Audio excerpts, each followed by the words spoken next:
ಒಂದು ಹಸಿರು ತುಂಬಿದ ಕಾಡಿನಲ್ಲಿ ಒಂದು ಬುದ್ಧಿವಂತ ಕೋತಿ ಮತ್ತು ಸರಳ ಮನಸ್ಸಿನ ಕತ್ತೆ ವಾಸಿಸುತ್ತಿದ್ದವು. ಕತ್ತೆ ದಿನವಿಡೀ ಭಾರ ಹೊತ್ತು ಕೆಲಸ ಮಾಡುತ್ತಿತ್ತು. ಆದರೆ ಕೋತಿ ಯಾವಾಗಲೂ ಚತುರವಾಗಿ ಯೋಚಿಸಿ ಸುಲಭವಾಗಿ ಬದುಕುತ್ತಿತ್ತು. ಒಂದು ದಿನ ನದಿಯ ಅತ್ತಿರುವ ರಸಹಣ್ಣುಗಳ ಬಗ್ಗೆ ಕೋತಿ ಕತ್ತೆಗೆ ಹೇಳಿತು.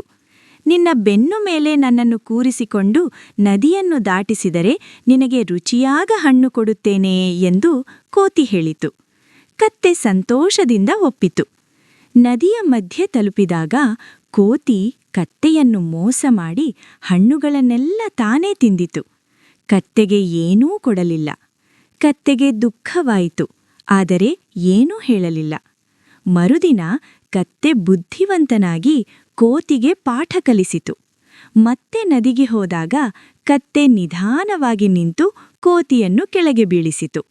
ಆಗ ಕೋತಿಗೆ ತನ್ನ ತಪ್ಪಿನ ಅರಿವಾಯಿತು. ಪಾಠ: ಮೋಸ ಮತ್ತು ಸ್ವಾರ್ಥದಿಂದ ಸ್ನೇಹ ಉಳಿಯದು. ಜ್ಞಾನ ಮತ್ತು ಜಾಗ್ರತೆ ಜೀವನದಲ್ಲಿ ಅತ್ಯಂತ ಮುಖ್ಯ.